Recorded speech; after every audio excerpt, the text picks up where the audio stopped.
ladies and gentlemen, fanboys and girls, nerds, geeks, and otakus, welcome back and welcome home.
Hello there, Apple Bites. This is your Apple Bite Written Writ Ralf talking to you straight from our show here, The Written Writ.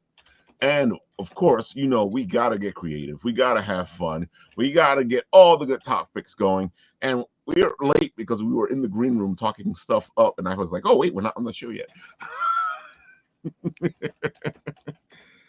Those are those moments when you're like, okay, this is going to be a good show. That's right. I'm just inviting people to come on and watch. Come join as we talk. Yes, folks, join us. Join us now. Exclamation mark. Copy link. Share. That's what you hear, folks. You're supposed to say what you're doing as you do it. That way you don't have dead air. That's exactly right. How long has it been since it hasn't been too long since the last time I was on. I think it was like just after New Year's. I think it was. So it should be at least 2 weeks ago. Yeah, I think that's right. I think it was 2 weeks back. You were back for our first show back, right? Yeah. I think that's what it was. Yes, that's right. I forgot about that. I think it's been 2 shows since. Well, yeah, 2 shows. This is the second show. Just call me Jesse 2 Show. Jesse 2 Show. I don't know. I just made that. Dude, I am looking forward to your Kickstarter, especially because I know you're going to put that tier up. And I had a lot of fun with Towsy the last time he did. He confirmed he actually posted on his Facebook page to sign up for my pre-launch, because we are going to be doing that again, like you're saying. Mm-hmm. It's going to be. I like the fact that it's not just the fact that you have this thing.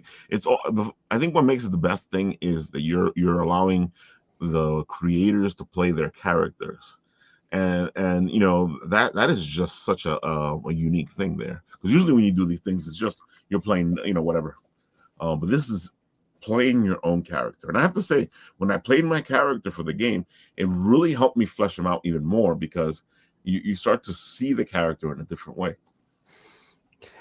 Yeah, I have a theory. You always hear about people don't know what they're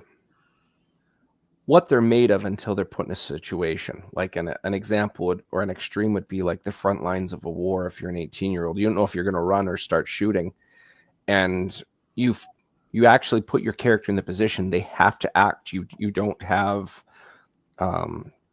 weeks to sleep on it and rewrite and think out. You just, they would, they would do this. Sometimes you're pleasantly surprised that way. Exactly. I usually am. And I find whenever I'm a dungeon master, players are. I went into this thinking they'd be completely different, but I was pleasantly surprised how this played out. It played out really well, and Towsy's really good. I like how he goes with the flow. Dude, he let Nat be a freaking vending machine. that alone, I'm like, damn, you got to be a good DM to allow something like that. Oh man, that was one of my favorite things in it, because the vending machine was a warlock and it had Eldritch Blast, and it was a vending machine that had anime dolls, and so each Eldritch Blast was a different anime doll each time. One of them was literally M. Bison in a schoolgirl outfit, psycho crushing. I love that. Dude, you folks, it's actually out there. I think he posted it up because I think you guys recorded it. Chad Perkins, it's on his profile. Dude, if you guys want to have a fun listen, go listen to it. I will look that up. Oh man, dude, I love when people do that. It's like that's why I think the next one we have to make sure to record. Yes. Going to his videos. Oh, yep, there it is right there.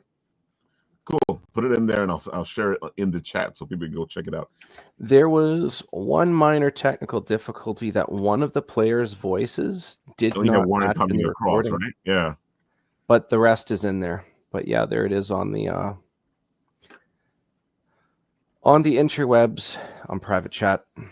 There we go. Now I copy this and I share it with you guys so you guys can go have fun listening to this. Yeah, that was and the best part is just before the game started, Nathan proposes, well, I just want to be a vending machine. What? And then, like you said, Michael just goes with it. And okay, how do we make this work? I guess you're a construct. We're underwater, so your cooling fan will actually propel you around. All right, we can make this work. That is amazing, though, because, as a DM, we usually need more time than just like the last second to get something together so it doesn't mess up the whole game. But at least it was a one shot, so I guess you have a little more leeway. Mm-hmm. Yeah, I mean, high risk, high reward. What do you have to lose? It's not like you have repercussions next game, right? Exactly. That's why sometimes a one shot is really great, folks. One shots are beautiful. Yeah, because you don't have to worry about continuity. You don't have to worry. Yeah, there's rocks fall, everybody dies, right? Like exactly. That's pretty much how it can play out. Oh man, do you do one shots? Because I barely do them. I do one shots. Sometimes they'll evolve out of a one shot. Mm-hmm. So one time I did this one about politicians having to decide where to put an artifact in their city for an oncoming invasion. Right. The people in charge of this city were actually two very old druids, but they're true neutral. So they have these politicians to make all the decisions because they don't want to do that. Right. They're locked in this old building, an old ruin. Mm-hmm. What they don't know is each politician doesn't know that each one of them is actually a warlock with a different patron with a different task. One of them is trying to kill them. One of them is trying to put the artifact in a bad place in the city so the invasion can come in because that person's patron is actually running the army. There's it was a whole gamut of things. And they almost came to a conclusion on what they were voting. And then some assassins came in and they apparently had in their clothes when they were killed, they had like a political insignia, like a badge inside their vest. So everybody just got paranoid of each other, and it just became a big, giant smackdown that lasted it was a 2-shot because of just how long the fight was drawn out. We had people summoning elementals, with one person who was actually a vampire, and nobody knew that. And then somebody else was tasked with finding a vampire, but it was unknown who it was. And then it was all over the place, and it was amazing. And I put in, I'd say maybe 2 hours of work to put that together, making the characters for everybody and everything else. And They wrote the rest of the story for me because it was just a big arena and they didn't even know until it was too late. I feel like sometimes the players don't understand how much of the game they put into the game. Yes. Yeah, no, that's very true. Because I know I take a lot of what the players send my way, and so I can actually make my game. That way it's more catered to them. I know some DMs out there, they have this world, and then you have to fit into their world. Railroading, as they say. Yeah, and it's okay, I guess, because you're playing something, and it's a whole. There's nothing bad about it, but it's just that I feel like it kind of curtails the players. Yeah, well, for me personally, I like giving a few creative constraints. I had one that took place on an island that was predominantly dwarven off of a mainland, and so one of my only I had two big stipulations. First one is you couldn't be dwarf. That way you were a foreigner, an outsider. And the other one was you could not have resided in that island previously. So you're just coming in. You have one contact. I make up the contact. And then the rest, do what you want with the character creation. Just those two things, revolve it around that, and away you go. Now, that's always fine, though. A constraint here or a constraint there. I don't feel like that really, messes up the game too much. Because, you still have all this open to you. Yeah, I had, I had a Gith cleric, Minotaur barbarian, human rogue.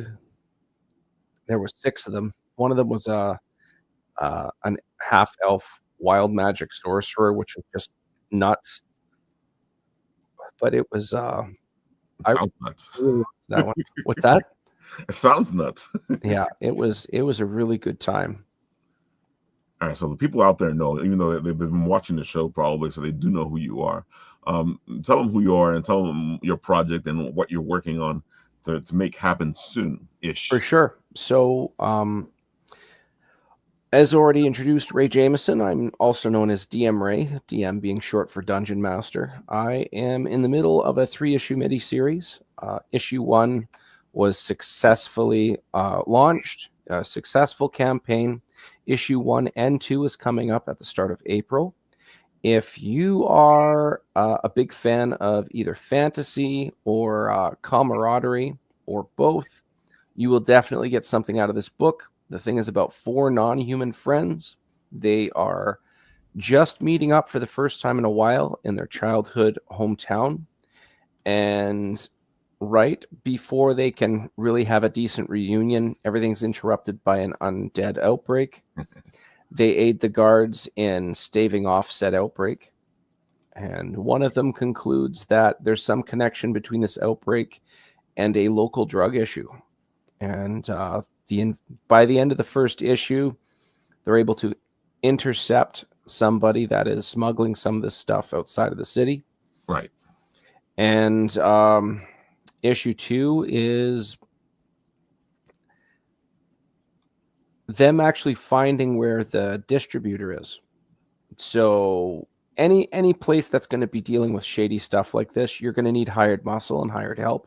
Right. So these are not soldiers, these are not adventurers, these 4, but they're going into dangerous turf. So at one point, one of the 4 actually says, "When do we admit we're biting off more than we can chew here?" And they actually have this discussion of, should we just tell somebody more capable and they can look into this, because I don't really feel like we're doing the smart thing. And the conversation is basically, where do we draw the line? Do we draw the line here, or do we have some type of very basic algorithm? If this happens, we call it quits kind of thing. That's an interesting conversation, though, because there are times where I still do it today. Anytime there's like, oh, we need an adult, and I look around and I'm like, oh, freak, I'm the adult. Yeah, that's true, man. And then you have to decide. And a lot of times you can't just decide that you don't want to do it. Sometimes you're the one that needs to do it. Yeah, well, most people they don't realize how capable they are over a certain dynamic unless they're actually just thrust into it. Yeah, it's the whole sink or swim. Like kids, you throw them in water, they start kicking, and they figure it out. It just kicks in and they do it. And I'm a parent of 3 kids, and I had there's no instruction manual. That first kid is born, and okay, I have ownership over this sentient being. This is new. Yes, it is. Okay, we got to figure this out. You feel like you're prepared, but you're never fully prepared, regardless of whether you think you are or not. But when it happens, okay, well, let's step up, and it's a pretty awesome thing. In this case scenario, we have these 4 friends. Something else that is very interesting is you get to see a little bit more of what they're capable of doing. For example, in the first issue, Chazgo demonstrates he can mask his appearance. He looks like a human to hide his actual... I love that ability, actually.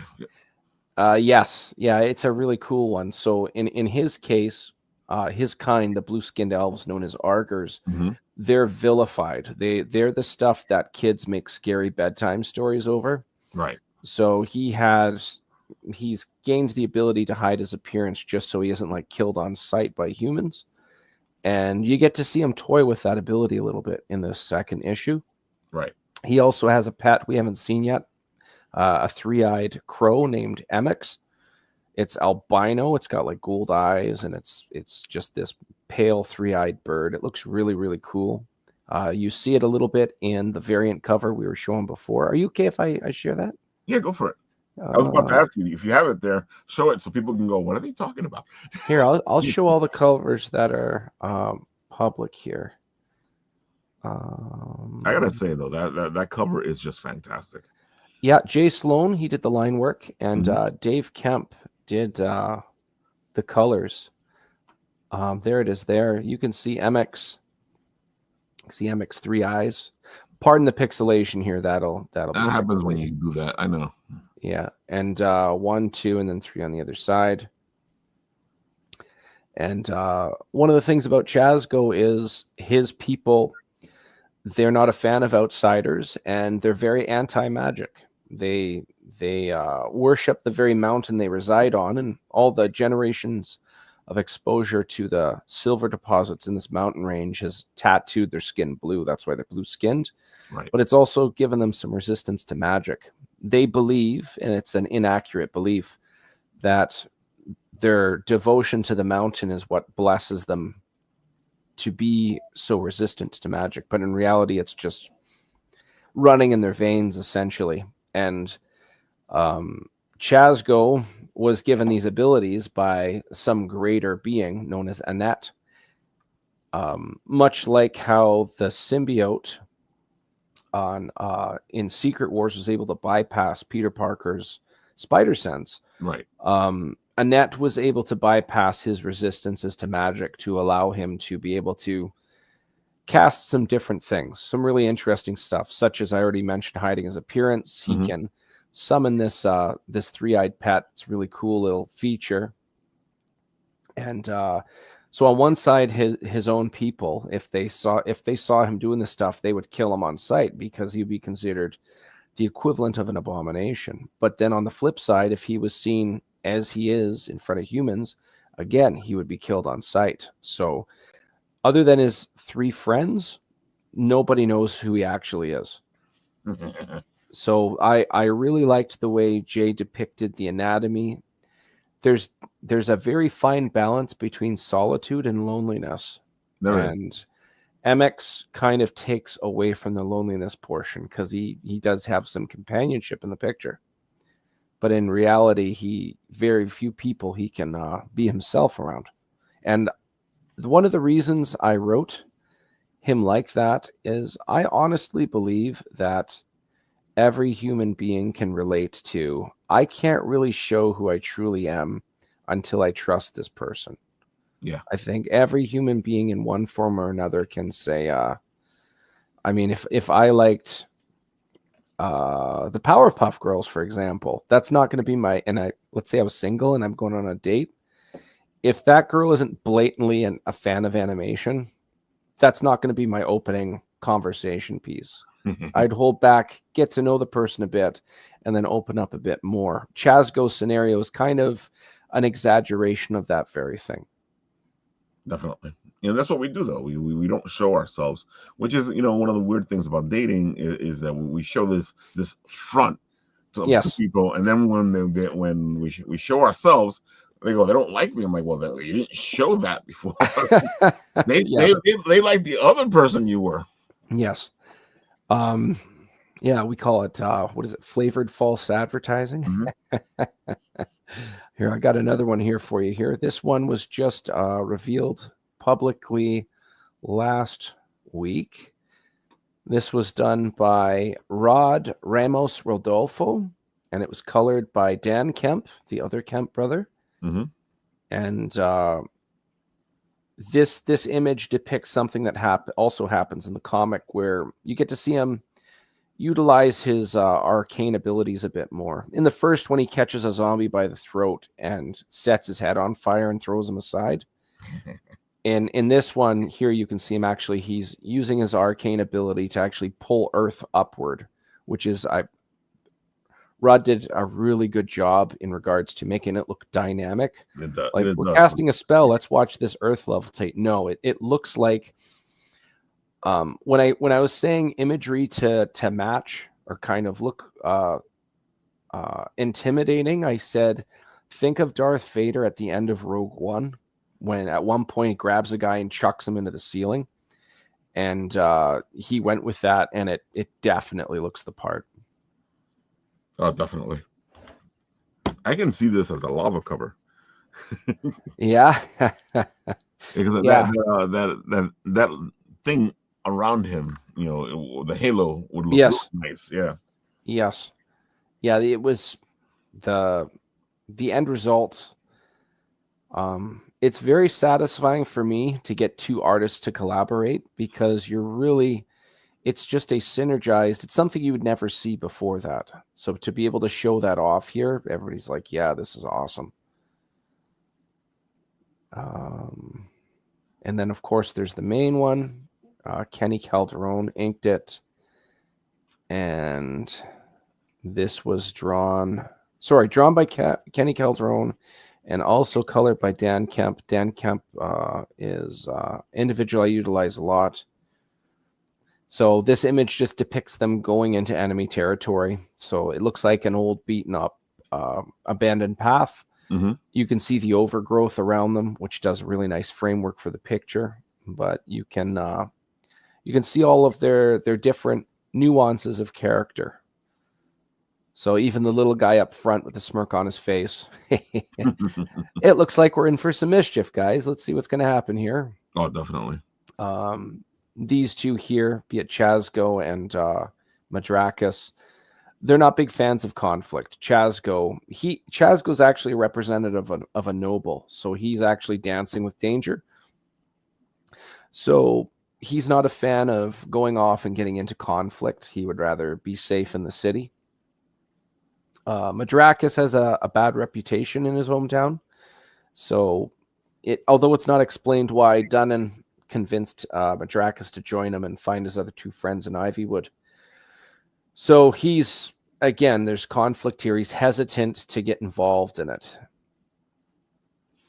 And then the two little guys are the opposite. I think we should be kicking and screaming into these things. Yes. Yes. And I really very much wanted to, like, if you think of when you're like, if you're a kid and you decide, I'm going to make up my own superhero, and it ends up, or superhero team, they're all 8 feet tall, excessively muscular, infallible, nothing can hurt them. Yeah. It's kind of boring, right? And maybe it's cool to have one fella that is maybe a bruiser or really good at something. Back in the day of Power Rangers, I used to say the Green Ranger of the group, everybody thinks he's cool, even though he doesn't ever do the finishing blow usually. Right. It's usually like he does a lot of cool stuff leading up to the ending result. But it's a lot more fun when you have a lot of varying opinions within a group and varying skill sets and varying capabilities. And I tried to make them all very different from each other, but I also wrote them in a way that it would be understandable that they are to get along. Right. The word madcap, all that means essentially is just eccentric or different from the norm. And these are 4 non-human friends that grew up in a human city. So it's funny that you say that, because we always have those groups, and then the one guy who's like, well, I wouldn't get along with everybody. But you need to find a reason why this guy's with them, because he wouldn't have joined them in the first place if we're going to go in that direction of, well, he wouldn't get along with them anyway. Even if it's the fact that, he needs something that has to happen. And if you need something that has to happen, then you're going to make sure it happens. Yes. Because I always hated those players that were like, well, my guy's, is a loner, and he's like, I'm like, yeah, but even loners know when they need to work with people. Yeah. Yeah. It's sometimes it's a tough balance. Going back to making a D&D character, I have a random generator. So it runs off of a D12 system, 3 D12s, and there's a chart. You can pick a race, a background, and a class. And sometimes, if I'm going to have a gnome barbarian, I've got to make that work. How do I justify a character like that? Yeah. But like you're saying, like writing with characters, how do you make them, if they're not going to get along, there's got to be some reason they're together in the first place. They can't just be fighting with each other and quote unquote that's their thing. They have to have some type of reason to be together. And it's so funny because what ends up happening is like they'll fight and then they get killed or somebody gets killed and they're like, "Oh, Ralph, you're not being fair." I'm like, "Dude, you guys are the ones causing issues. You're fighting each other. The reason he died was because you guys were fighting." It wasn't because of anything else. It was you guys were doing this, which caused that. You know, yes, cause and effect. Yeah. Own your stuff, as they say. It's the same thing. Like a lot of times people want to play the villain, a villain group. But if we're gonna play a villain group, then you need to have a reason why these 4 villains or 5 villains or how many villains are getting together will get together, and there has to be a solid reason. You know, and looking at it as a writer, if you do what you do, then you're gonna fall apart, and that's what happens in any regular story. The villains can't get along. So they always kill each other eventually. Yeah, exactly. The hero takes advantage of that, or they kill each other off. Yes. But if you guys are playing a game, you can't have that. Yeah, you have to. That's a great example of creative constraints. There has to be, maybe these 4 villains have all been defeated by this one hero, but their combined powers can defeat this hero. Suddenly, they can't let each other die, but they have a mutual goal. Okay, I can work with that. Like that's pretty straightforward. But you know what? There's some gold. It's the most gold anybody has ever seen in their life. The riches are vast in this vault. We're going to get a map and we're going to find a way to get there. Not many people are aware of this. So we got to stick together and keep everybody away. You know, at least one person is dying on the way to that vault. Like, hey, all right, now instead of 4-way cuts, it's a 3-way cut of the share. Exactly. So it's going to be great, you know. And then it's down to 2, and then it's down to 1, and Joker pulls his mask off and he rides the bus out of the bank, right? Because one of those kind of setups what you end up doing is maybe everybody's off to get something different from this vault. Now that means you have to work together because you're not trying to get the same thing. You're trying to get something else, your own personal thing that's in that vault. Will there be gold and other stuff? Yeah, definitely. But you have to get that piece of whatever that you need to get in order to get whatever happens. Now you got the guys; they have to work together because you need whatever piece it is that is in that vault. And so now you keep them separate because they're not looking for the same thing. Yeah, so you can divide them up, and maybe to get into one fella's maybe one locked up safe or equivalent of, okay, this is the artifact I need to get into. I need celestial powers to open it up. Oh, I need the cleric over here, son of a gun. Exactly. I don't want to work with him. Now I got to be nice and compromise. Forget this. Yeah, there's always there's ways to work around it. As a DM, we know this. There's ways to work around it. Or you try to make it so that they don't do what they're gonna try to do. you know that somebody's gonna be like, well, I want it all for me. My favorite is always the random stuff that doesn't add up to anything, but becomes a focal point of the game. Oh my god! There's one guy. He was a monk, and all he wanted to do is, every time he defeated somebody, he took their belt off their pants and strapped it onto him. And by the end of it, he basically looked like a leather mummy. That's cool. Yeah, he was nicknamed Captain Belt. But I can see that working too, because if you got all this leather on you, it's kind of hard to hit you. It's like light armor all of a sudden, right? Yeah, I get that. Yeah, so see, there's a benefit there. I like rewarding players when they get creative. And that would probably be something I would do. I would like, when you gather this last belt, all of a sudden you feel different. Yes. Yeah. What do you mean? You get you have -5 speed, but your armor class increases by 4. Which makes sense because you're all restrained, so you're probably having trouble moving around. Yeah, exactly. Folks, it's always a lot of fun when you have players and they do stuff, and I really do love rewarding players when they get really creative. Yeah, I had one fella. He made a. The game was going to be, they're going to be the sidekicks of the group. It would be like the cartoon Young Justice. So they all had a mentor, and they had that was their own team, the mentors. They weren't called the mentors; they're called the Emerald Block. But putting that aside, these sidekicks, I said you have to multi-class in a class that can go up to 9th level spells, combined with a class that can't go up to 9th level spells.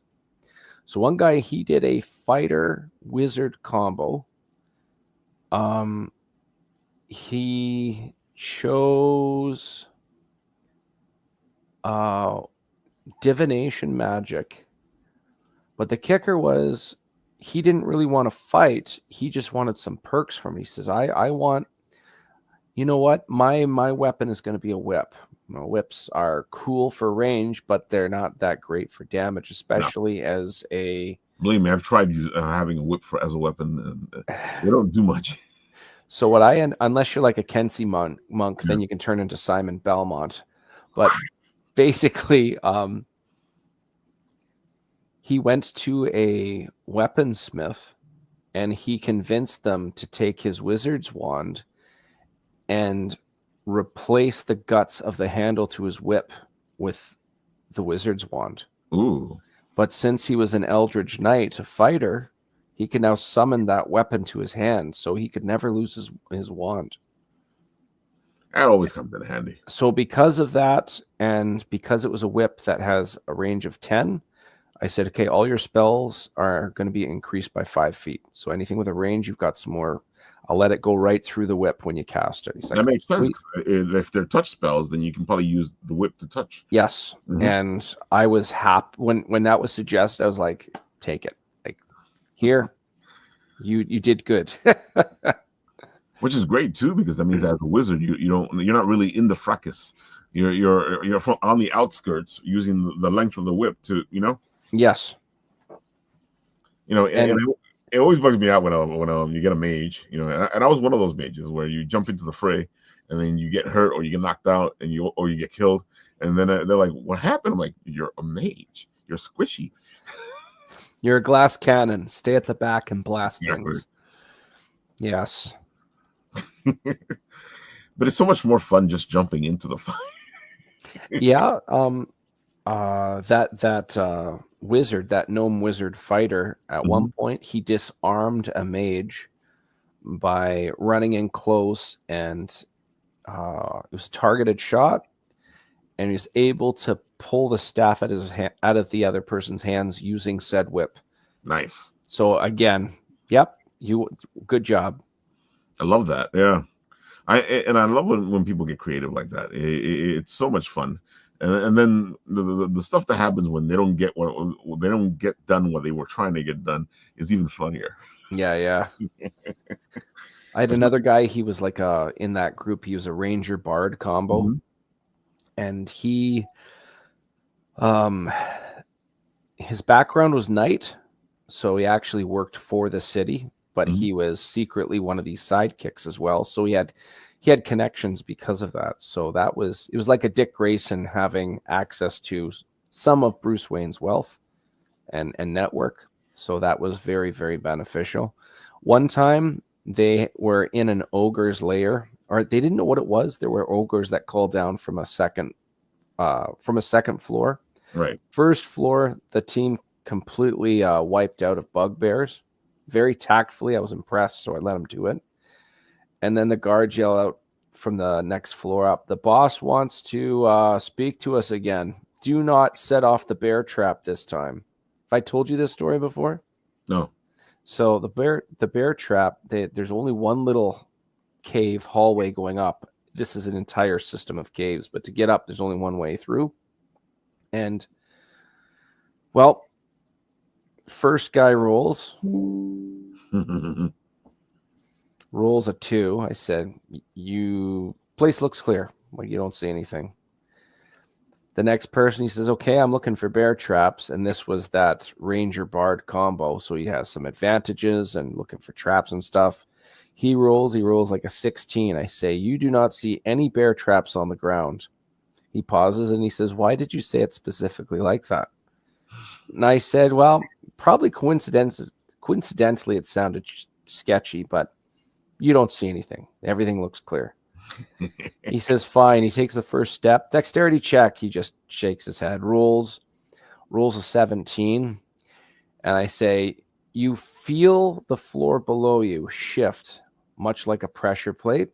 In fact, you realize as soon as it shifts, exactly, that's a pressure plate.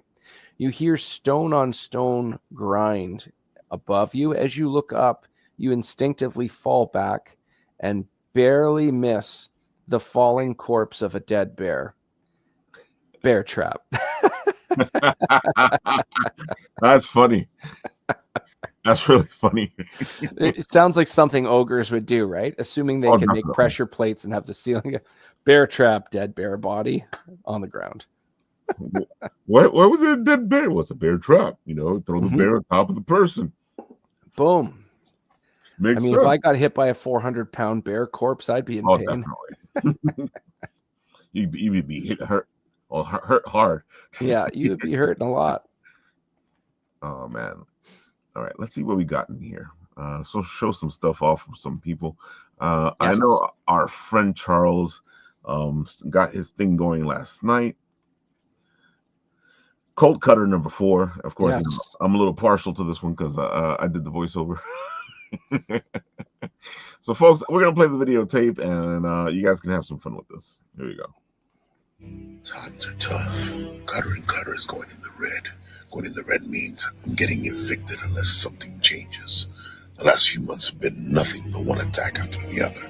I'm in the middle of a firefight with Drug Syndicate. Now Triff is down, and if you know me, there's 2 things I get enraged about. Hurt my girls, and I see red. Red is all I see right now. All I can see is the perpetrator. All I want to do is get him and make sure everything goes red. All I see is red.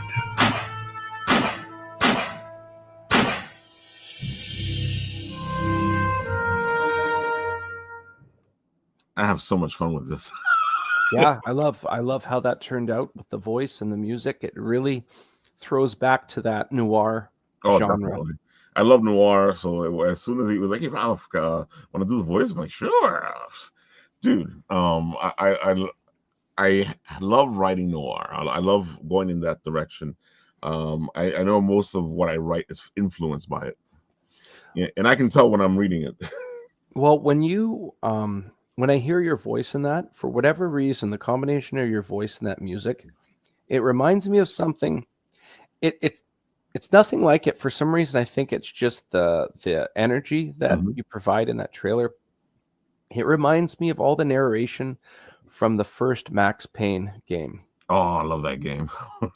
Like when some of the descriptives he uses in that, it's like rain fell like bullets from the sky. You'd see stuff like that. And it very much, that trailer has a similar wavelength to it. Is that noir colorful speech? Because, they talk a certain way or they paint the picture a certain way. Narration monologue. Beautiful. Oh my God. Yeah. It's so funny. I'm like always upset that people don't seem to like it that much. Because as soon as they see it in the movie, they're like, "What the crap is this?" Yeah. Yes, sir. Yeah, folks. It's Cold Cutter number 4. He kicked it off last night. They are at 369. They need to get to 600. They got 7 backers, 19 days to go. So we can get this guy to 2,000. Come on, folks. Probably higher than that. Yeah, I think so too. I'll do what I did with our friend Ray here. I'll put this into the comment section so you guys can go check it out. Yeah, and go listen to the trailer. It's nice. Yes. Yeah, it's I can attest to that. That's for sure. It's funny because he was like, "Oh, this is the 4th one, Ralph," and he sent me the script, and I'm like, "It looks like he sounds like he's getting frazzled."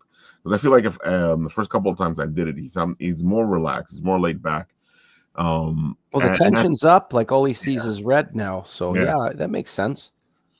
And Charles was telling me, "Dude, you did that amp up really good." I'm like, "Okay, I appreciate that." Because sometimes you're like, "Did I do it right?" I do so many takes of this stuff.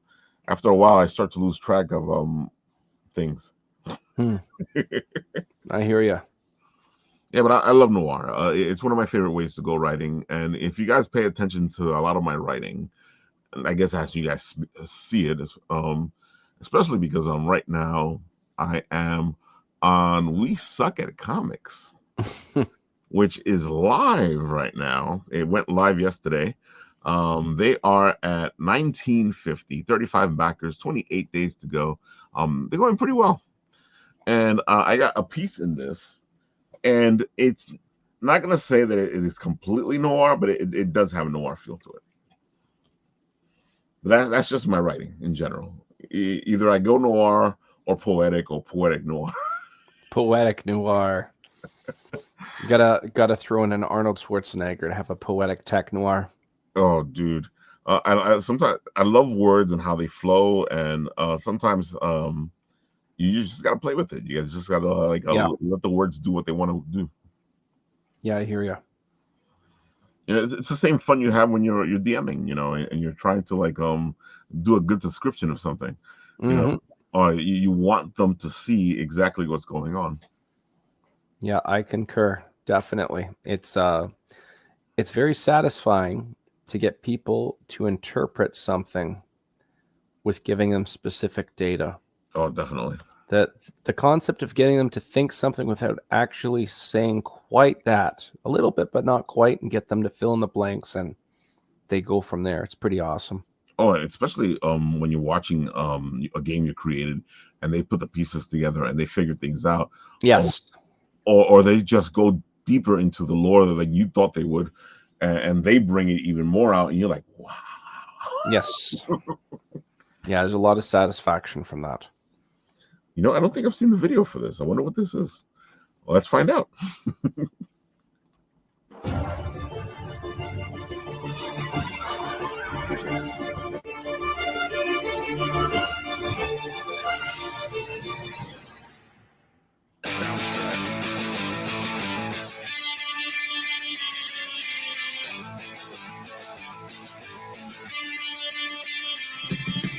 Hey guys, what's wrong? Why so sad? Well, Steve, we just found out that we suck at comics. High five, bro! High five! We don't really suck at comics. Yeah, we've been doing this since NYCC 2012, and getting pretty good at this. Seriously, we've published graphic novels, comics, anthologies, prose, children's books, you name it, we've done it. Damn straight. This is our second volume of We Suck at Comics. And we've got people asking us how they can be in volume 3 already. So we've got to be doing something right. Or we're just too dumb to quit. As if. Just tell them about the damn book already. A high tide raises all ships. I believe that firmly. Wayward Raven believes that firmly. And that's one of the reasons that we're doing We Suck at Comics. We want to give back. This indie comics community has been very supportive of us, and we'd like to, in turn, give back to those folks that have given so much to us. So the idea of We Suck at Comics really is to promote this indie comics community, the people in it. You will see in this book everything from very, very seasoned pros who've done this for a while to right down brand new creators who've never published anything before. I think actually those are the ones I'm most proud of. But I am super excited to be able to put that work out, to share that with the world, to do everything we can to highlight them. And if you bought V1, you might have seen that a lot of what we've done is do everything we can to put these pages together where we can showcase so many of the amazing talent that are in this book, right? Everybody who's had a story gets a little something about them in the book to tell everyone who they are, why they're interested, why they're doing this sort of thing. And we couldn't be more thrilled to do that.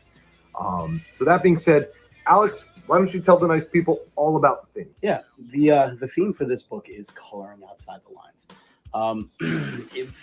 It's something we came up with when we were riffing through different ideas for the next anthology. Since the last one was rejection, we thought acceptance would be too obvious.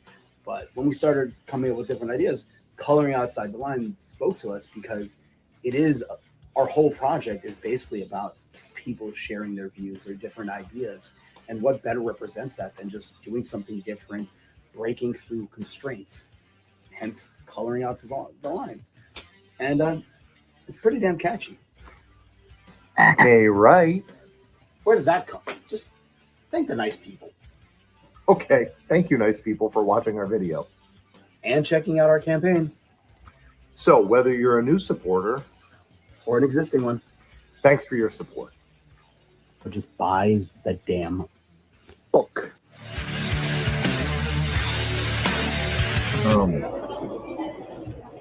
Guys, where'd you go?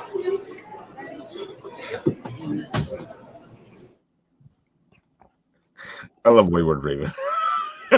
They It are looked like a good time. man. Dude, they're always a good time. And then when we get all three of us in the room, it's a good video. Vending machine, how's it going?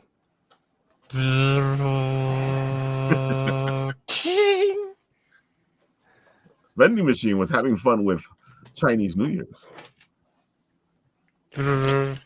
What is it? Is it what is it? Gung Hao Fat Choi? Is that how you say it? Sing. Oh, I've been saying it all day, and now that I need to say it, Now you're on the On the spot. spot? Sing Hao Fat Choi? Is no, that right? Sing La Kuai La, Sing Ma Kuai La, something like that. How do you, Sing that's how you Ma say Kuai La. Happy New Year? Yeah, I think so. I'm not even close. I'm not If even somebody close wants to to what I'm correct thinking us about. out there, you can go right ahead. English to Sing Nan Kuai La. There we go. Or Sing Nan Kuai Lo Kuai Hao. But Sing Wan Kuai La is the one I'm familiar with. interesting. Me and my ignorance. Hey, at least you actually know that there was a different way to say it. I gotta say, man, it's the year of the snake, folks. Happy Chinese New Year's! In case we forgot to say it in the beginning, I think I probably did. Come on, Ralph. You speak Chinese. Yeah.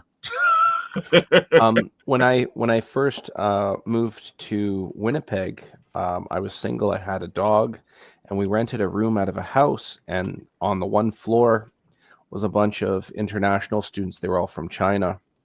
They bought a pet. They had a dog, and they were impressed with my dog's obedience and how it listened to me. They wanted me to train the dog, but they wanted me to train the dog in Mandarin. So I know sit is like soja. Assuming my accent isn't terrible on it. Soja, stay is like, or don't move, pedo. Shake hands is washao. And then come to me is kola, I think. Kola. That sounds better than how I said it. It's all about the tonal accents. Gotcha. That's how I figured out how each language sounds. Because a lot of people go, "Oh, it's the same thing." No, each one sounds completely different from the other. Mm-hmm.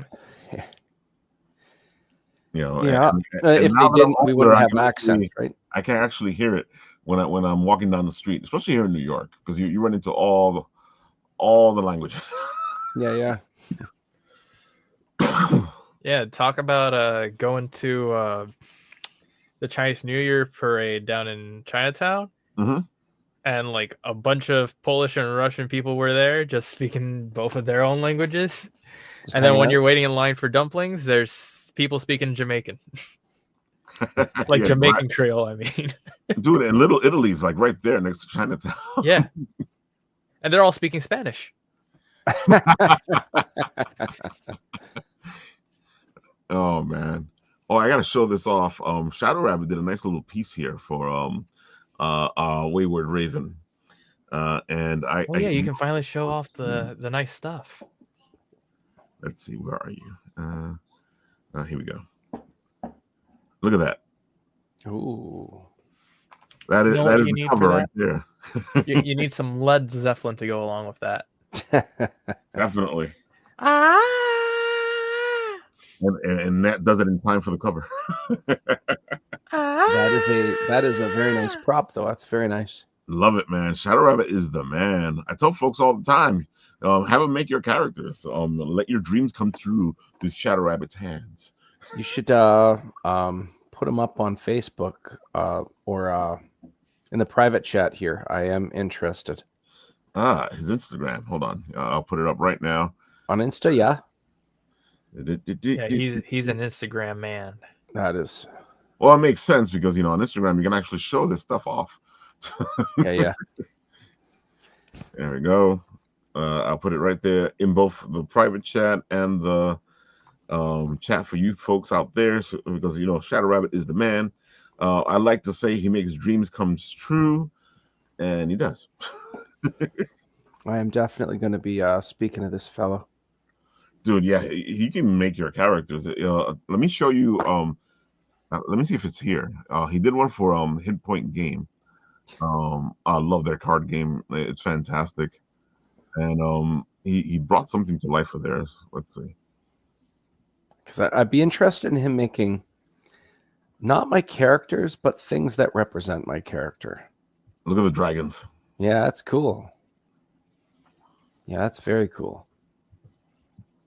Yeah, somebody was asking me, does he make bigger figures? I'm like, he does it all the time. Does it for days. Dude, yeah, he's got some nice things works. here. Love it. Chainsaw Hand Bear. Yeah. You should send that to Lori Calcaterra. See, this is part of a pun on the right to bear arms and the right to arm bears. The right to arm bears. I love it. And just to clarify, this is yours, Nathan? Which one? Are you ShadowRabbit, or is this? Oh No, I'm not ShadowRabbit. No. I don't know. I'm just. That's ShadowRabbit. I thought you had met Shadow already. Oh, okay. Wait, you just scrolled past Shadow. Look, this is ShadowRabbit. You just passed him. That is ShadowRabbit. Well, this is part of the bigger video. He's over here too? Yeah, there. Oh, there he is. Yeah. Yeah, there he is. That is the Shadow Man himself, making his stuff at the Cradle of Aviation. Hey, look, that guy looks familiar too. That's Nat. Yeah, it is. And that guy looks familiar. Oh, there he is. That's right. Long Island Tabletop Gaming Expo is coming up in April, I think it is. There it goes. That's the figure he made for Hit Point Game. Yeah, that's cool, dude. I just love. He actually did my Hugbert for me. Can I get it without knocking everything over? Hold on. I just want to. I want that D20 armed brass knuckles. Oh yeah, he makes those too. Those are critical hits. Is that cast metal? No, it's plastic. It's plastic. It still looks awesome. This is my Hugbert from my book, and ShadowRabbit made him into reality. Took it from the book into a nice little figure. And he's really cool. Oh, and the nunchucks and sword come off. They're magnetic. Yep. Interesting. Speaking of that, on Saturday we were going to be at the Indie Art Show, and we're going to have more Hugbert reveals on Saturday. Because Game of Tunes, Russell, has created some stuff for me, and I'm going to be showing it off on Saturday. Game of Tunes made stuff for you. Oh, yeah. And, of course, folks, you guys got to go to this. It's the Indie Art Show. It's in the Great South Bay Brewery. It's fantastic, folks. Great food, great convention. It's just something you guys need to go check out. It's in Long Island. Go check it out, folks. It is a good time. And if you see me there, I'll put you into the trailer. Right on, man. We love the Indie Art Show. It's always a lot of fun. Always a lot of fun. See, like I got sidetracked. No, we were talking about ShadowRabbit, so I didn't get sidetracked. Okay. Yeah, Shadow does great work, folks. Hit him up, do a commission with him today. He does big figures, he does little figures. He does everything. He does it all. And just to let you know, another reason we're talking about him is that on We Suck at Comics, ShadowRabbit is actually doing a drawing for a piece that I did that's in the book. And that's not something you usually get from ShadowRabbit. So another reason to get the book. This is art done in the style of drawing. So how did you like it out there, Nat? Was it good? It was okay. I managed to get there in time for 2 of the parades as they were going around with the dragons. Yeah, I saw your video. I didn't know you were going earlier in the day. I thought you were going later in the day. That was later in the day. The sun was still I got there at 2. Oh, that is later in the day. But I guess I was thinking later, like when the night comes and all the fireworks start. No, you never told me you were going to be out there late. No, I couldn't be anywhere today. I was stuck doing family things today. No, I don't stay out that late, especially in that area. Getting home's a nightmare. It is. Anytime I stay up late, I always regret it now. I mean, I still have all my original teeth, but I'm definitely not 18 either. I gotta say, like, we still, especially for the show, we still got days where we have to come home really late, and it's always amazing how I can get up the next day. Especially when we're doing New York Comic Con. Oh my god! Oh my god! I don't know how we get by those 4 days, Nate. I mean, I do just fine in all honesty. You young self, you. It's not even that I'm young. I mean, you were going through it a while ago. Well, there's days where you still get home. It was worse before when we were doing it. When we were doing the editing by hand before we had you. Yeah, that would take it out of you. That was horrible. You did the con and then you went home and then you edited it so you can put everything out the same day so you can get that buzz from putting it out during the convention.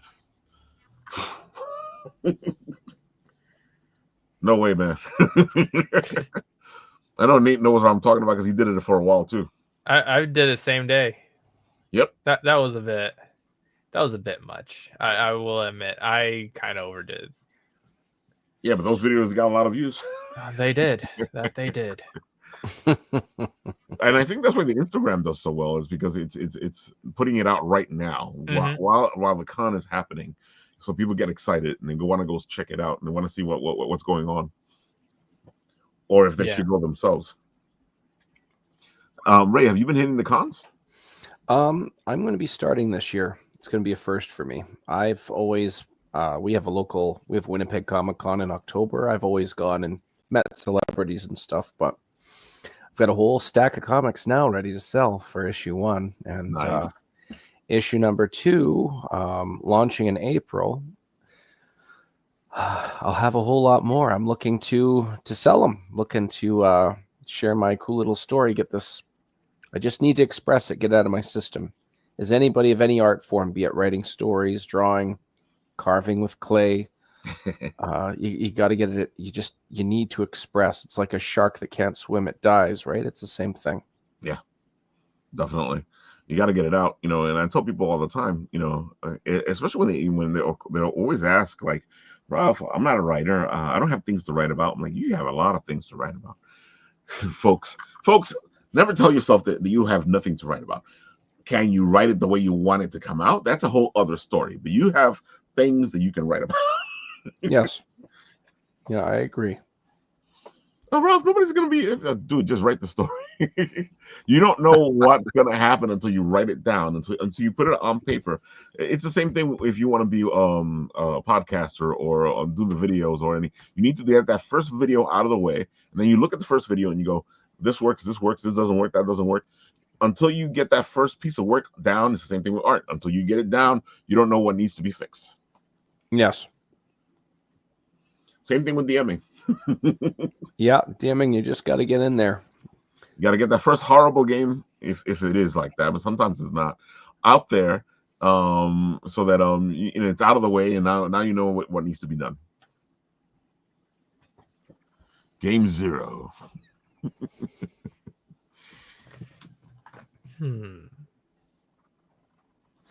Yes, sir. I definitely I'm a big fan of frontline experience. That's the real way to refine oneself. Definitely. Right. In the fires of battle, whatever that battle is, but you definitely get refined off of that exposure. It's also the way to become a master. Yes. Agreed. The more you actually do something rather than just practice it, the better you get. Yep. And you can see that from our friend Phil Russert, because he already has his omnibus going. He's getting this ready. He's on the notified when you sign up to get notified. Poof.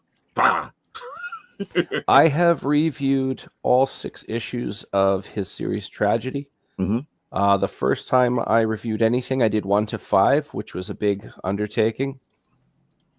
Relatively speaking, number 6 was very easy. But just recently, I did a 24-issue review of Tom Hutchinson's Critter. Oh, that's right. Yeah, that was a big undertaking. But this was the first big undertaking I took, and I really enjoyed Phil's story of Tragedy. I think he does a real good job of inverting tropes or turning them on their head, but not disrespecting said tropes either. There's a good balance there. His main character being Grace, an assassin. She gets her ass kicked quite a few times in it, and that's for some reason it's almost like they hesitate to have a female hero like lose hard and stuff, but he embraces it and gives her good development from it. It's very refreshing from my limited experience on this planet. Yeah, folks, you should check it out. This is the big book. It has all his stuff that he's done. He's really become a prolific type of writer.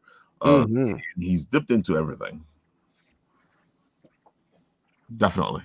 Yes, definitely. Phil has a story coming out. I was able to read the whole thing, the script, called Papa. Oh, I love Papa. That was a great story. I did review it. That was the better part of a year ago, and originally Phil wanted to get that out to his father. It was an homage to his father. His father passed away, unfortunately. But there's literally nothing else I can say about it without spoiling it. That's the sad thing about it, because I want to like jump in and say some stuff because I got a chance to read it as well. All I can say, folks, is go read it, and you're not going to be expecting half the stuff that happens. And here I'll add, I did a review of it. I'll put it in the chat. I just got to find it because it was a little while ago. Fighter. Oh, I got it.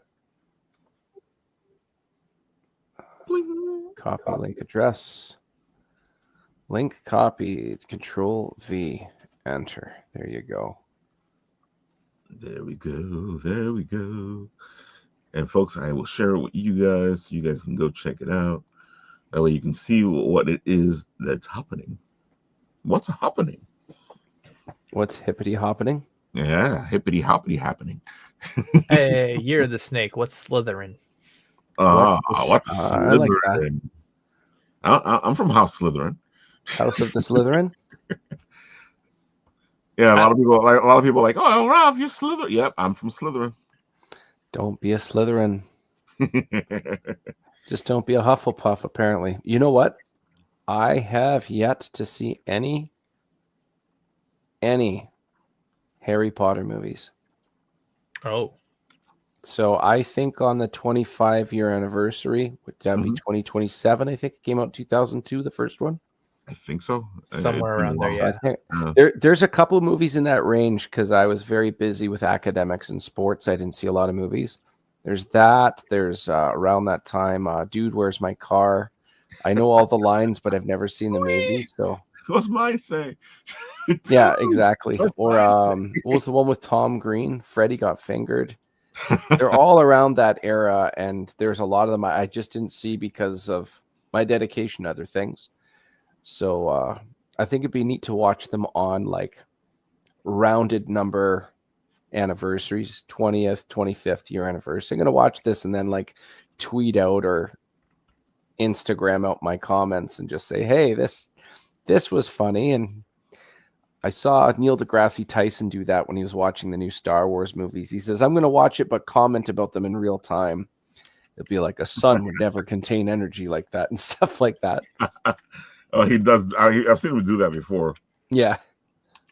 He's funny.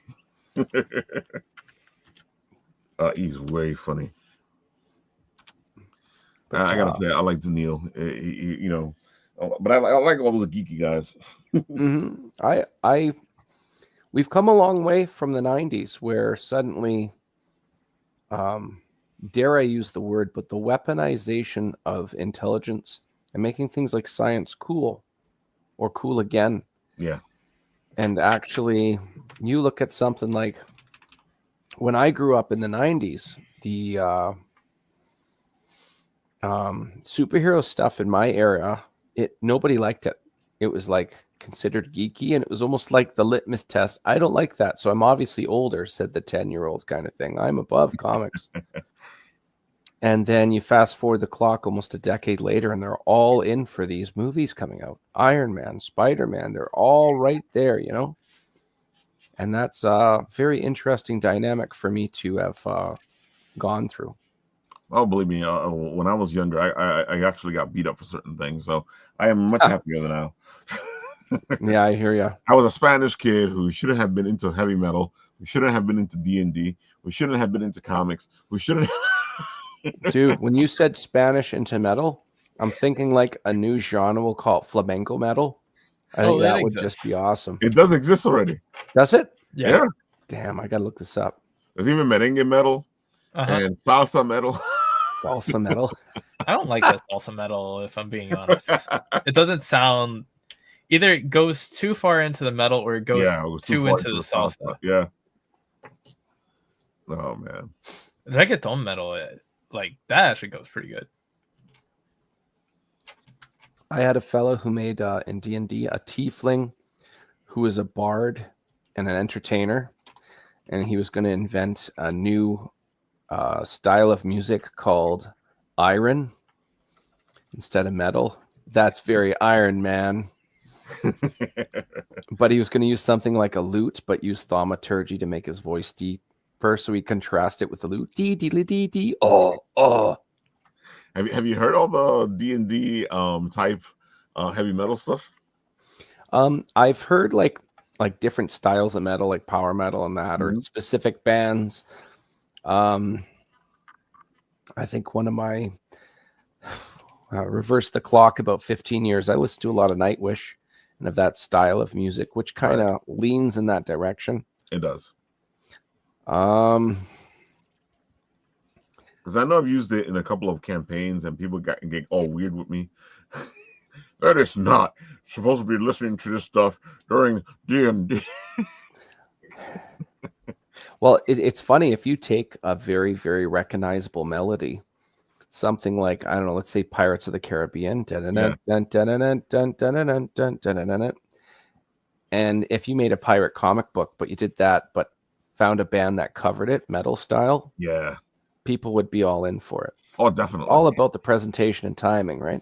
Oh, definitely.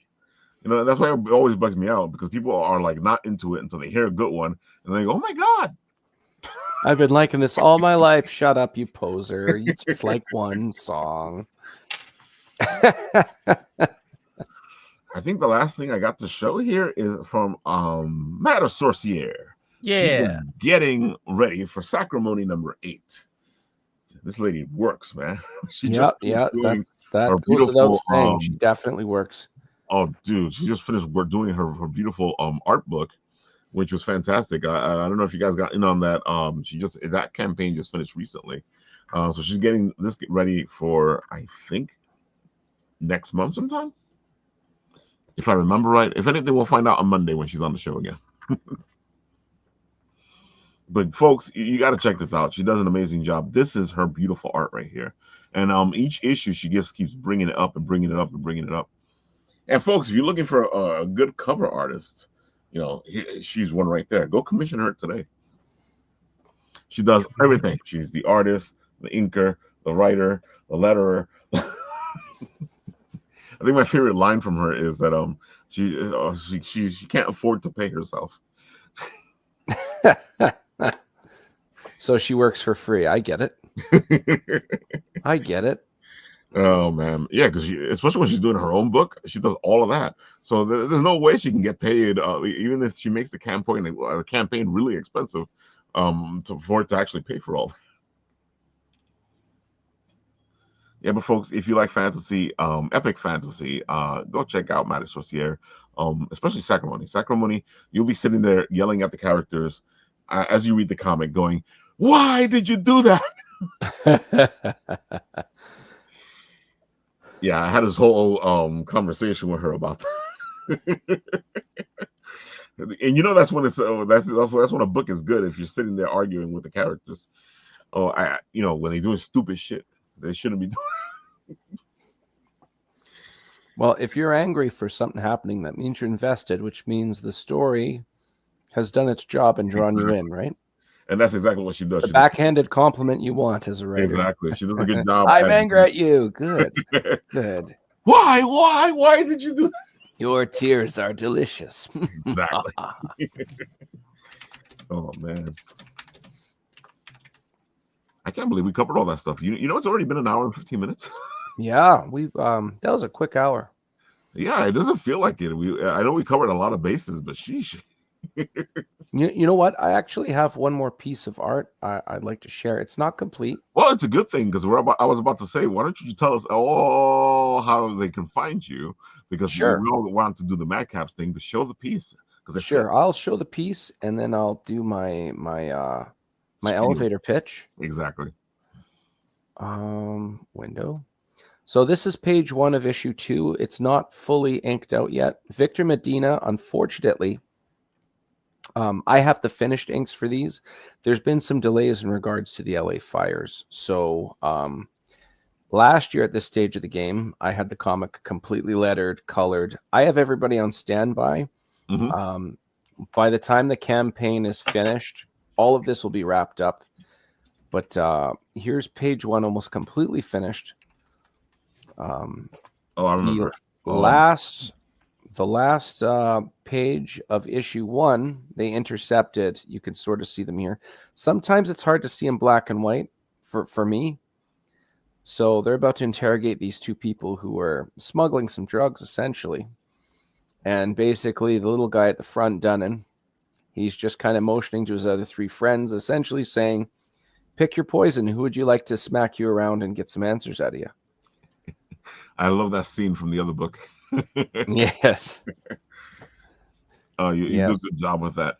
Yeah, so go ahead. Tell the people as I put up your Kickstarter. Sure. So anybody that has had a good close circle of friends that you don't get to see much anymore, even if it's one friend, if you can ever relate to seeing that one friend, an overdue rendezvous to see each other again, no matter how long or short that get together is, be it 5 minutes or a week, you leave that experience saying, I really needed that. You feel, pardon me, I'm trying not to yawn as I speak.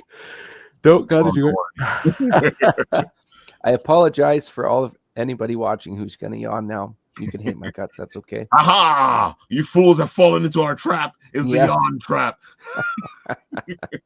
But anybody who walks away from an experience of seeing along a friend you haven't seen in a while, you're recharged. Your very soul, your very self. I really needed that.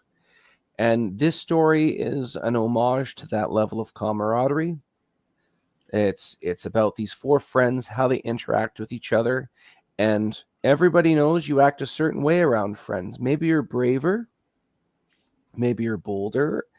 And this is supposed to be the kind of scenario where I would step up if my friend was here, because I would not want my friend to know I was a coward or a weakling here, or I did any different than doing the right thing. And this is supposed to be a reflection and an homage of that very thing through the theme of medieval fantasy spoken in the medium of comic book. 3 issues. This is issue 2. You can get issue 1 as well. There isn't 60 years of lore that you have to know to understand this book. This book is a standalone. anything that you might not quite get, well, that's on purpose, because if you were dropped in a scenario with some friends talking, yeah, there may be an inside joke here or there that doesn't quite click with you. Right. But if you read this book and get that, you'll probably relate to it, even if you don't understand the really, really fine details. But the main part of watching the synergy of these friends forced into a position that they weren't expected to be in, and okay, what do we do now that we're in this scenario? And do we just turn things over to the powers to be, or are we okay? We haven't bitten off more than we can chew. We're just still chewing. Or I think anybody who reads this can relate to at least one of the 4 characters. They're all very different, despite the fact they get along, and it's very understandable. The only way to say that my book is not enjoyable is you'd have to read it. So even if you didn't do any of the things I just stated, if you could do one thing and help out the algorithm of this pre-launch page, exactly, and just click follow, you will be doing a world of help. Helps out a lot, folks. That it is literally a click. Notify me on launch, and it totally helps getting exposure for everybody else, from everybody else, or to everybody else. The more followers you have before you start, the better it is for the algorithm.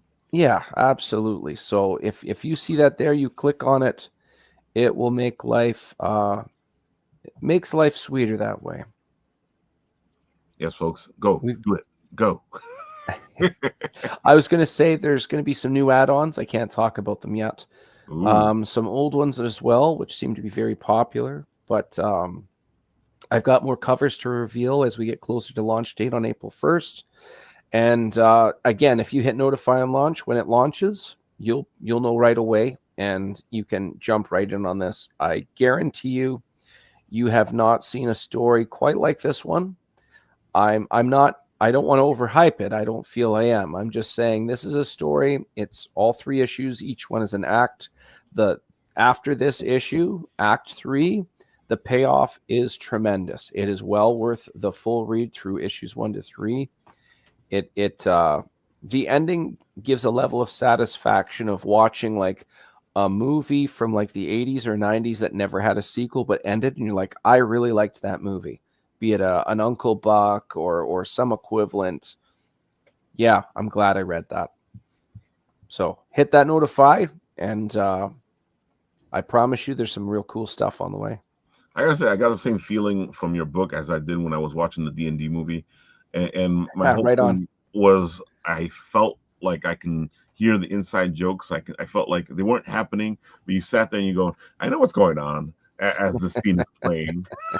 You speak of the interrogation, I assume. Oh, definitely. Yeah, that's a good one. I can see all the ooh, yes. Yes. Also, you'll see in this book, you see it in issue 1 a bit, but in issue 2 here, as you mentioned, not everybody gets along all the time within circles of friends. You'll see a little bit of conflict and arguing at a minor level. The tension is really high, so whoever decides to concede in a debate, well, let's just get this over with. You'll see a lot of that, and I'm sure any circle of friends can relate to exactly what I'm talking about here. I completely agree. And when you get your friends together and stuff happens, that's the whole fun of D&D. You know, I tell people all the time, you want therapy, do D&D. Yeah, you get the gains out of shenanigans. Exactly. And shenanigans.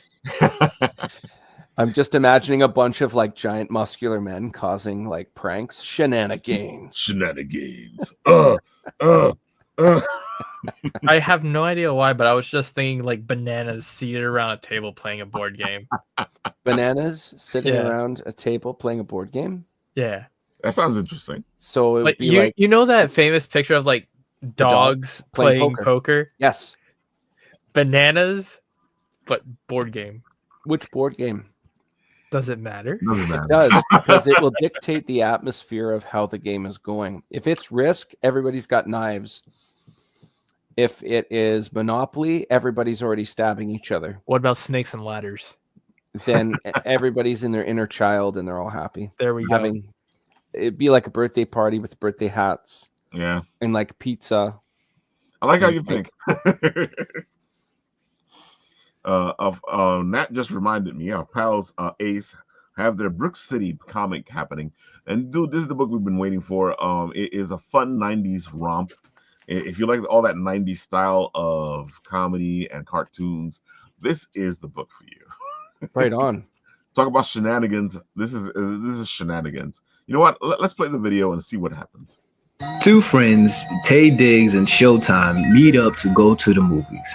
And along the way, they run into this mysterious entity that they end up calling Yo-G. Yo-G tells them that they have been chosen to defend their hometown of Brook City. So now Tay Diggs excited about going on this new journey, but Showtime, on the other hand, needed a little bit more convincing. After Showtime reluctantly decides to join the two, they prepare and use the powers that Yo-G has given to them to turn into their Sentai warriors. Sentai, it's morphin time, yes. Now that they are changed into their outfits for the first time, they are now ready for the battle ahead. But will that be enough? So if you're a fan of over-the-top comedies such as The Boondocks, Family Guy, American Dad, or The Simpsons, or maybe you're a video game fan, or an anime fan, or you like pop cultural references in your stories, this is a comic book that has all of those things and more. This is Brook City.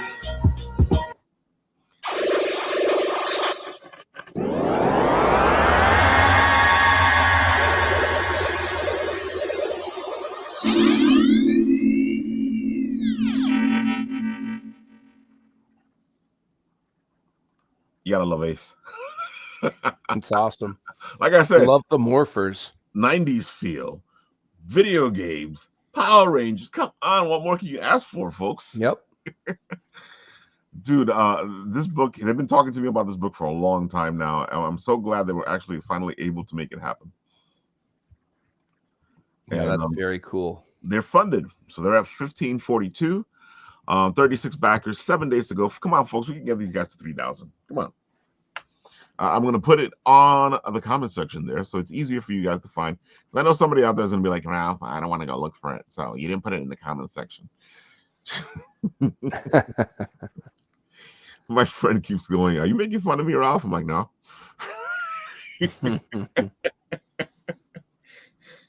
and I've said that a couple times, and he still asks me if I'm making fun. Oh man, so folks, go check it out. Ace does a lot of great stuff. This is completely different from the usual stuff. Their other stuff usually has a supernatural feel to it. This is a much more fun 90s video game. You saw. So Nathan, am I forgetting anything else? Because you're the one that reminded me of that one. Did you cover Drumsticks of Doom? Drumsticks of Doom. John Westhoff. John Westhoff, yeah. Dude, great guy, great book. If you like your rock and roll in your comic books, you should check out Drumsticks of Doom. I like saying that. Let's see. I guess I'll try to show it off while you guys talk about something. Let's talk about Nathan, your next D&D character. My next D&D character. Okay. So yeah, before you were a vending machine. Okay. What would be your newest inspiration? All right. So you know how collecting cards is sort of blowing up again? Mm-hmm. Yeah. What I'm imagining, similar concept to vending machine, but a card vendor where he has like a deck of cards. He flips them, and like they store the personas of either creatures that he's recently encountered, so they don't die; they just get merged into a card.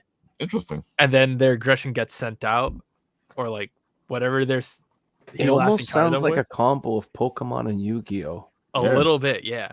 Yeah. And It then he reminds me sends of out, Final Fantasy because there used to be this thing that you did where you took the power of the creature you were fighting. see, it's not taking the power though. He literally just turns them into cards and then sends them out.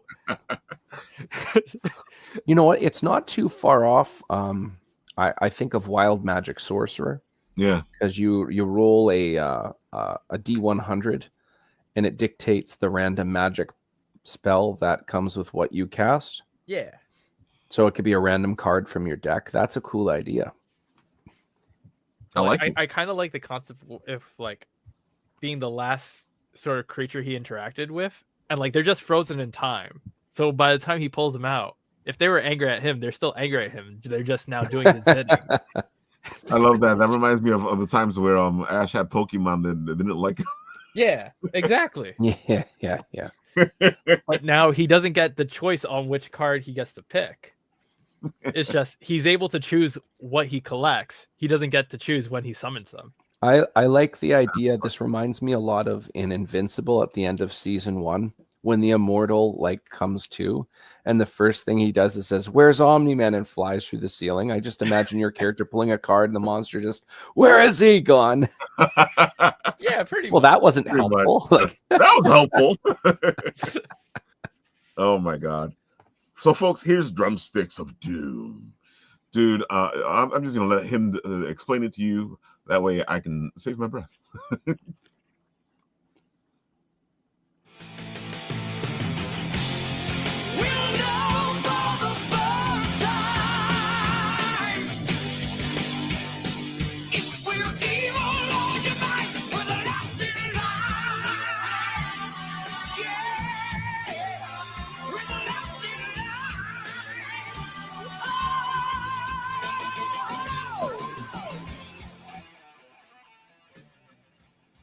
Hello, welcome to the campaign for Drumsticks of Doom, Band on the Silver Mountain, issue 2 of 3. This is the second miniseries for us from Part-Time Comics. I'm John Westhoff. I am the co-creator, writer, letterer, and publisher at Part-Time Comics. And I thank you so much for joining us. We'll keep this one quick and dirty. We want you to jump back into the campaign.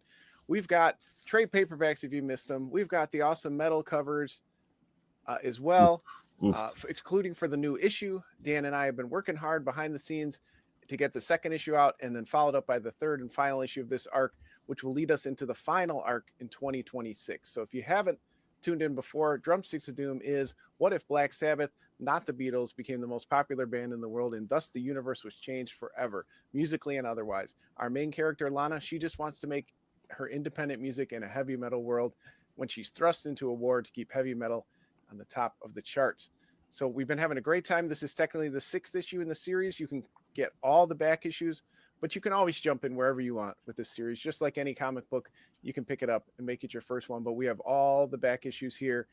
We've got Argyle plushies. He's been a huge hit for the series. We've got Argyle stickers. This is the first time in the campaign. These were designed by me, actually. And we've got Argyle 3D Argyles for you. So this one's all about Argyle and getting the love of that character from the book out there into the world. But there's so much more. Tune into the campaign. I'll leave you with the awesome art by Laura Helsby, Dan Doherty, and our amazing variant cover artist, Andy Vanderbilt.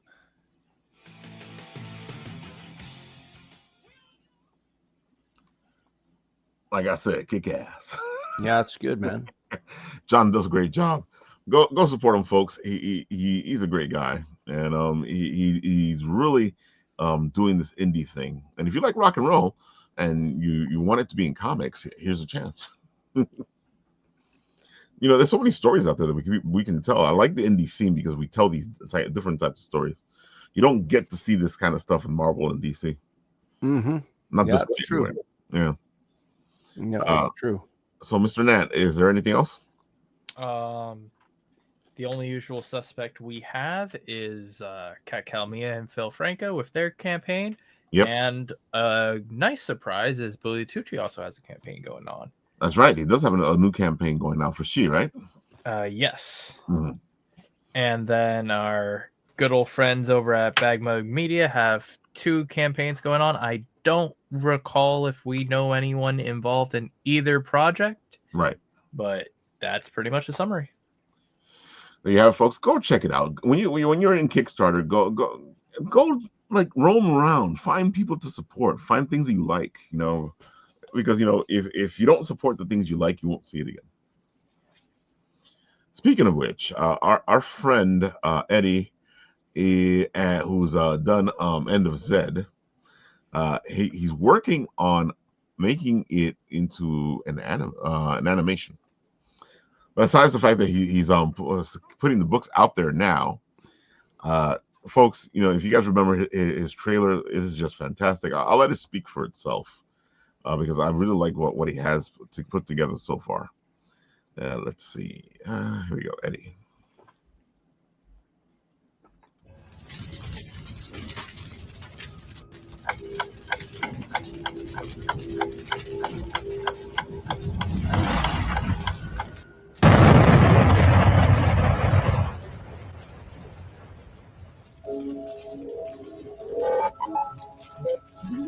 CPU, assess my levels and track my location.